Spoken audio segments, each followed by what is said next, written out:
నమస్తే, welcome to RP7 TV news. Jaggayyapeta Paleti ఒడ్డున వెంచేసి ఉన్న వరద ఆంజనేయ స్వామి వారి ఆలయంలో ఈ రోజు అంగరంగ వైభవంగా సీతారాముల కళ్యాణం జరిగింది.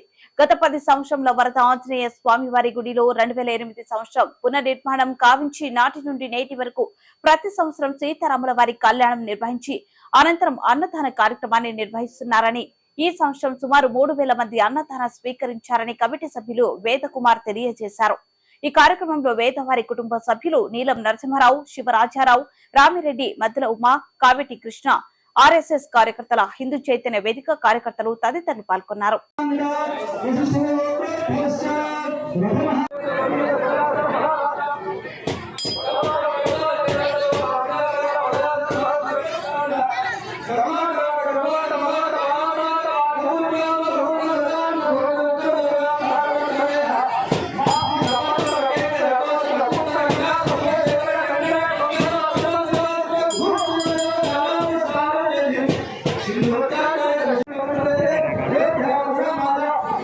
కాశీ కాంచీ